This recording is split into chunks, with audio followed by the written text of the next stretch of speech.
All right, getting ready to cut my neck blank, the scarf joint for the angled headstock. Milled out a rough blank laminate out of 3 pieces of mahogany, 2 pieces of maple.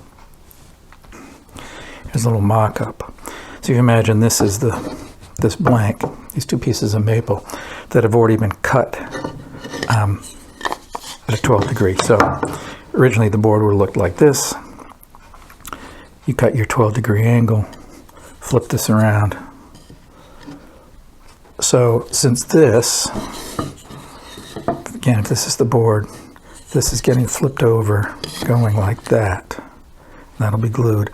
This has got to be, I need to be sure I've got about 6 inches. So I've marked where it needs to come. And I got my table saw set up, so let me readjust the camera and I'll show you how that works. Okay, I'm set up at the table saw for cutting the scarf joint. This is an aluminum taper jig set to 12 degrees. And I've got a sacrificial piece of maple on there, which allows me to be sure I don't cut through the, hit the aluminum with the table saw blade. This is exactly 90 degrees. The neck blank is attached both with double stick tape. That gives me a very even run through the saw. This clamp is just for a little extra protection. And what I've done is I've set this. I know exactly where I want that blade to come across. So it's going to start where I want it to. It'll exit, so it's not going to hit the jig. I deliberately make the blanks. It's wide enough for the headstock, but my headstock design is just a little narrower than the maximum height I can cut at the table saw. So that's where I keep the neck blank at, so I can do it in one shot without having to mess with it later.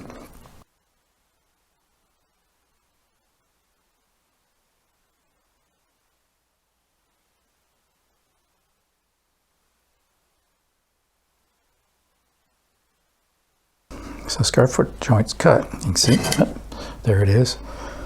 The way this is going to work is it's going to get flipped over. And we'll slide it this way. You're probably looking at this going, well, wait a minute, that's too short. This is where knowing what you need for headstock thickness for the tuners you selected before you start any of this is so important. I knew I needed 9/16 headstock thickness for the tuners I'm using, which is this line. So you can see by having to cut basically this in half, it does 2 things. One is it lengthens the headstock face, which I need to be just over 6 inches. The other thing it does is it moves the nut this way, meaning where this break is going to be isn't going to be here, it's going to be here. It still puts the joint under about the 2nd fret, which is fine. The other way you can do these, mounting it this way, you can see it gives you a really long headstock shape, and then you would cut the whole thing back to the thickness that you needed. This is really helpful if you're going, because the joint then ends up in the face of the headstock. If you're going to put a veneer on there, it'll cover that. You have to make your mind up what you're going to do before you cut the joint, though, because you can see it really changes where the nut's going to be. It's going to be here, which is actually wouldn't work. It would be too short. You'd put it here, it moves it this way. Next up, I need to glue this up. Before I can glue up the scarf joint, this is the headstock piece, and I've marked it for the 9/16 inch thickness. I've got a few of these kicking around the shop. They're perfectly square oak blocks, and they're great for this kind of a job. Again, I've double stick taped this to this, so it's nice and square to the blade. I'm just going to run it through. That'll give me my 9/16 inch headstock and enough length also.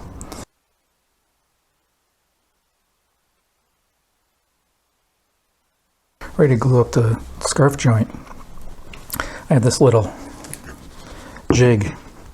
All it is that there's a block here glued on it at 12 degrees to this. Because when you glue these, because it's an angle, it's going to want to slip, and I want to avoid that. So what I do is and the wax paper, so obviously that it doesn't glue itself to the jig, is I'll set that so that this is where it needs to be, and at this end is just touching this. Then I'll just take a clamp. The only thing this clamp is doing is keeping this from shifting. This piece won't be able to shift because there's the wood block here. So I can just pull this out, apply the glue to it, slide it back in, or I can even just mark it, which I do sometimes, pull this out, put the glue on that, whichever way you want to do it. But this way it keeps it from sliding. When that goes in there, then I can take a couple of clamps and clamp it at the joint. Put the glue on here. And after it dries, I'll run it through the jointer.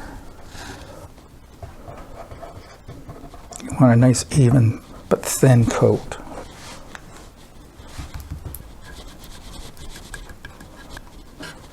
Okay.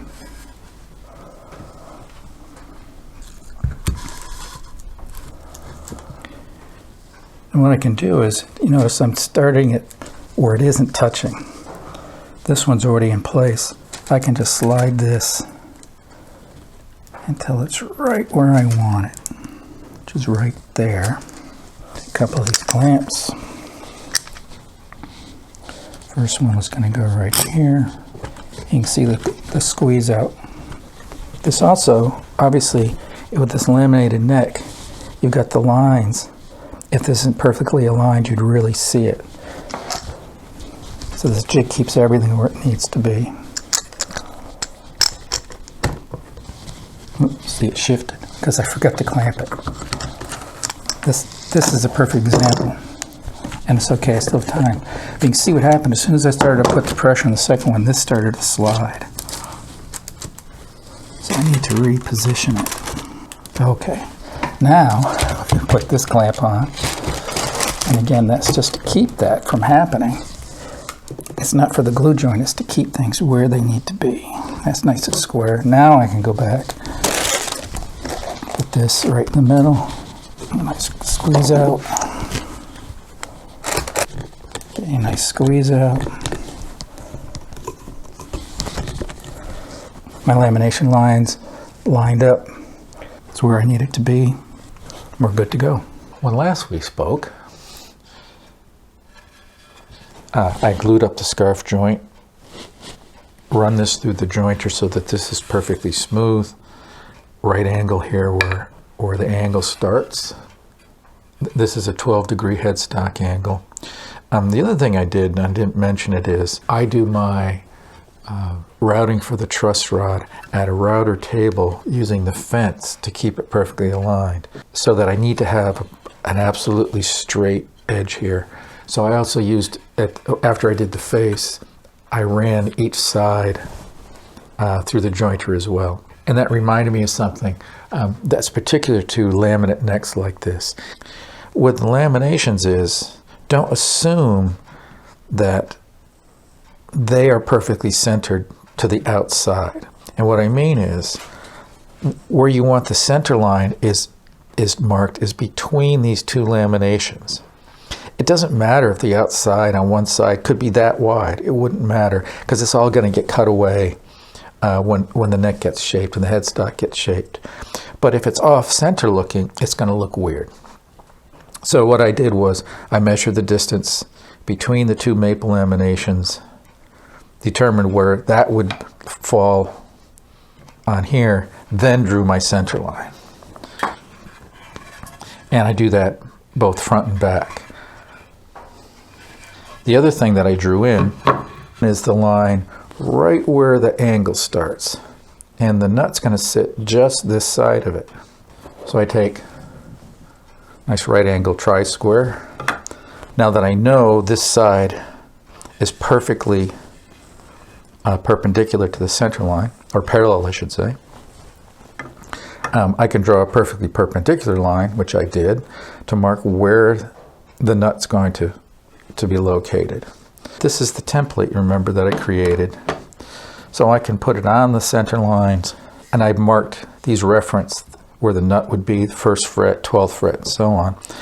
Once I have this centered on there and where the nut's located, I can just mark a couple of other reference points for now. And that's what I've done. And then, obviously, lined up to the center line, I can trace out the headstock. And I've traced out where the neck's gonna kind of fall. What I'm prepping for is the route for the truss rod, and that's got to be exact. So I've got my absolutely centered line. I know where the nut's going to be. I know where the end of the neck is going to be, and I'm going to place this on here. I want the adjuster to be just this side of the nut. I want this piece that's sitting in the slot that I've routed, and then this side is under the fretboard, that's taking up all the stress, not the adjuster. And I'm deliberately going to route slightly deeper under here so that this thing is basically floating. It's not going to touch the fretboard, and it's not, or the nut, and it's not going to touch the routed slot. To be doubly sure, though, I like to place it so it's reachable with the Allen wrench, but it's just south, if you will, of where the nut would be. I need a couple of locations, so I've marked here where the end of the truss rod's going to be. I've marked here, which is, just 30/2 of an inch maybe, this side of the nut. But I also need to know where this is, so I know where, when I want to widen it out, it's also going to be slightly wider, a little wider, a little deeper. Where is that going to be? When I go to do the route, I want to be able to really see it. So I deliberately always have a box of colored pencils that's different from any other line. That's the end of the truss rod route. This is where the wide part has to go, and I'm really going to write W. This end.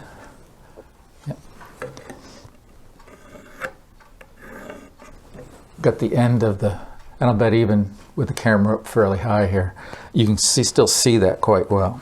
A couple more measurements I need to make in order to be able to access that truss rod. I need about 1.25 inches routed out into the headstock. So I've already measured the 1.25 inches. I'm going to mark that. The only other thing I need to measure right now, or indicate on here, when I run it through on the router table, it's going to be down. It's a blind route that the bit's going to be coming up from the table. So I need to know where to start and where to stop. So what I'll do is, get this out of the way. The 1, 2, 3, 4 marks I've just made for routing, and I'll do this one just to model it, is I'm going to transfer that to both sides. But the one I really want is the side that's on the outside where I will see it. Again, here's the fence on the router table. This is sliding along with the bit underneath. I can't see that line to know where I want to start and stop. I can see the line on this side. So I need to transfer those. Okay, time for some fun with lasers. Here's my neck blank. And center line's laid out. Everything's laid out for fret location and so on. And then I've got my fretboard. In order to glue this on, so it's, doesn't sit crooked there, it sits perfectly straight where it needs to be, I need to put a couple of locator pins. There's a center line on this fretboard, and I need to, get it aligned with the neck, and I need to get this aligned. And a great tool to do that with is, I take a laser. This is just an inexpensive leveling laser that you can get at any hardware store. Get it so that my center pencil line is right in the middle of that very thin red line, laser line. And the point is, now I don't want to move this. I put this on the top. Align it with where the fret's supposed to be and the center. So I can check my side marks for where the nut, 1st fret, 12th fret end are. That's correct. That the center line is now aligned. So these two things are now perfectly aligned. So before I drill my index holes for the pins, tuck it, tape it,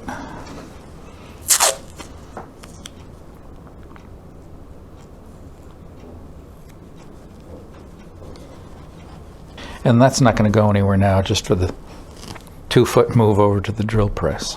I'm ready to drill for my alignment pins for when I glue up the fretboard to the neck blank. As I said, I use these little 3/32 pieces of plastic that you use to make your side dot markers. So I've got the neck blank, fretboard perfectly aligned to it, taped in place so it doesn't shift.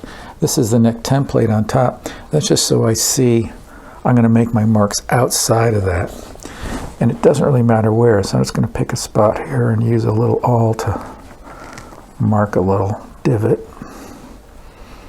right there. And I like to go on the other side. So I'm going to go to about the 12th fret.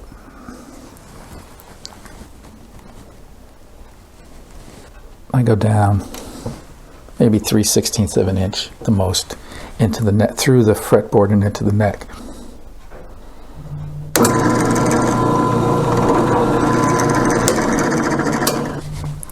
So I can use, these will go right in there. I can just tap them in, holds it in place while it's being glued. And then when I cut out the shape of the neck, they'll be gone. Good to go. Okay, I'm getting ready to route for the truss rod. I've got my bit in place. Most truss rods are 1/4 inch wide, mine is, and most need about a 1/3 inch deep route. Same thing's true with the truss rod that I'm using. And on the outside, I've marked on the heel end where the route's going to start or stop, depending on how you look at it. It's going to go to here. There's a section about 1 inch long where I have to deepen and widen it just slightly to be sure that there's free movement for the adjuster. And then there's about 1.25 inches this side, which is access for the wrench for the adjuster. I've already set up the fence to be at the right distance. These are great. It's a digital caliper, but you can measure the depth of things and the distance very easily. It's great for setting things like this. The fence to the end of the bit is exact now. Or if I'm at the table saw, or even here with the bit for the height. On the end, there's a center line. This should line up exactly, which it does. With a small bit like this, you do not want to try to route that 3/8 inch deep channel for the truss rod in one pass. Kind of a rule of thumb is you definitely don't want to go deeper than the diameter of the bit. And I don't like going more than half at the most. I'm going to do this in 3 1/8 inch passes. Much less likely to get weird tear out. You're not going to have the bit break and so on. A lot of people, if you're building guitars, you're going to want to invest in a set of these fret erasers.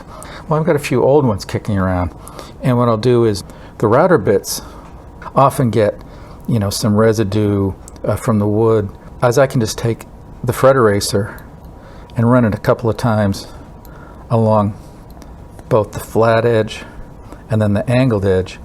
It's not coarse enough to make an edge or deform it, but it does a really great job of getting rid of anything that's going to cause a problem when you're routing. I've got the fence set correctly. I've got the depth on my bit set correctly. I want to know where it starts and stops.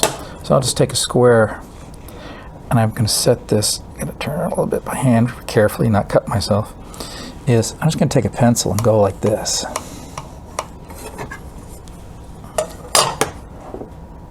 And that's up against the bit on that side. You can see that, so it's left pencil marks. This tells me where the edge of the cut's going to, if I'm moving this way, where it's going to start and where it's going to stop.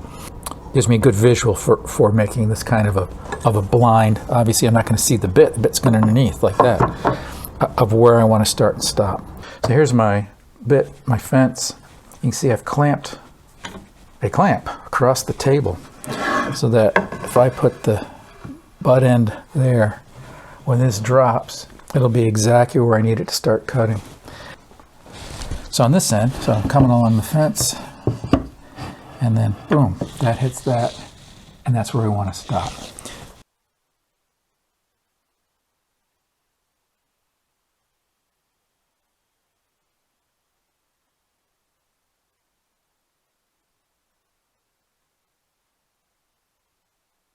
So I've got the initial passes done, depth set. The little tool, my favorite tool is the shopper. This is a tongue depressor, but either tongue depressor or a popsicle stick with self-adhesive sandpaper. The next to last pass, when it came out, it's kind of fuzzy in here, so I can just run it through a couple times, clean it up. Ran it one last time to give me a really clean slot. You don't want anything that's going to bind up your truss rod. Here's the truss rod. It's going to sit in there like this. So you can see it's right where it should be at this end. Slide it along, slide it along.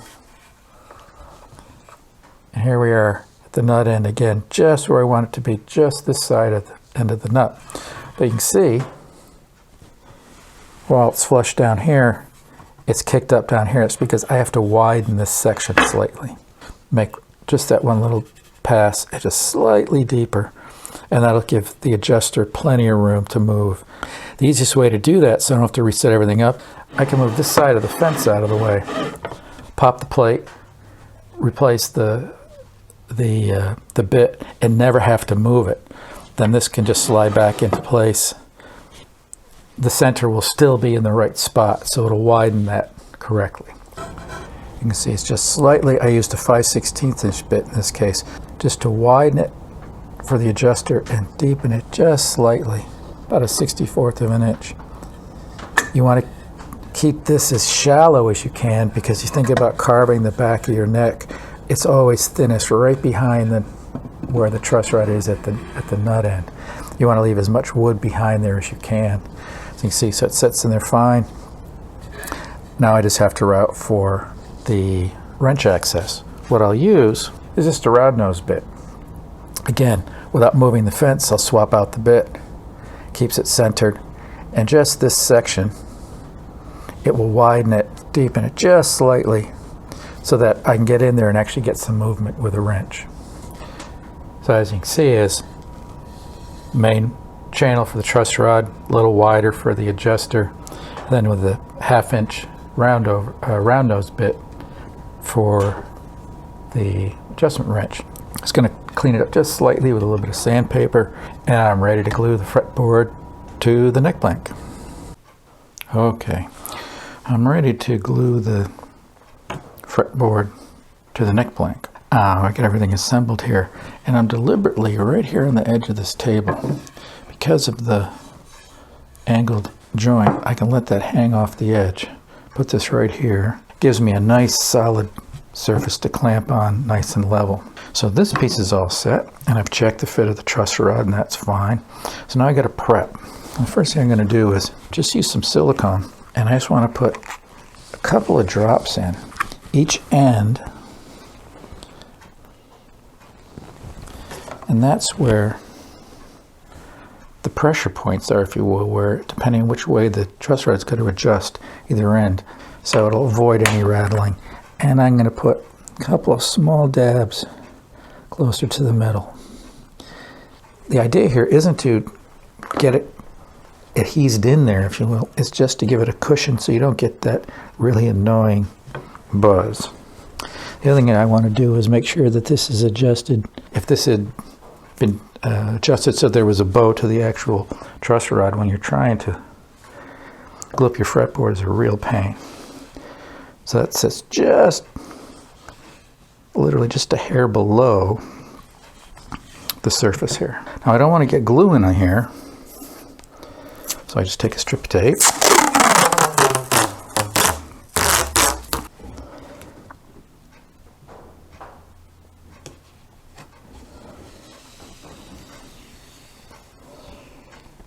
Okay. Good old tight bond. And remember, the fretboard's going to get cut, so I don't have to worry about getting glue right to the outside edge. It's a tapered line. I know exactly where the neck's going to get cut to. So I'm going to put a bead of glue just to be on the safe side here. Smooth this out, even it out. Glue roller is really good for this. I want to avoid getting too much squeeze out on the headstock. Okay, I peel the tape. Now what will happen is the clamping pressure will actually squeeze some of that glue in, but keep it away from the fretboard. Now remember I mentioned, as you see them on the bottom better, the side dot pins that I use for indexers. So I've got one on each end here. This one's actually a little better. Let's tap this down a little. I'm going to feel that one grab.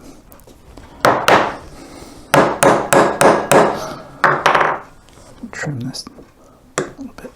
So this is now exactly where it needs to be. Glue's on. This is just an old strip of wood. I'm not going to get any squeeze out on the top of that fretboard, so I can just lay that right like that.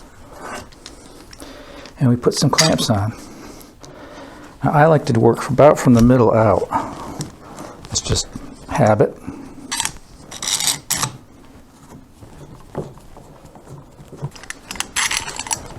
Imagine that's about a clamp every 3-4 inches.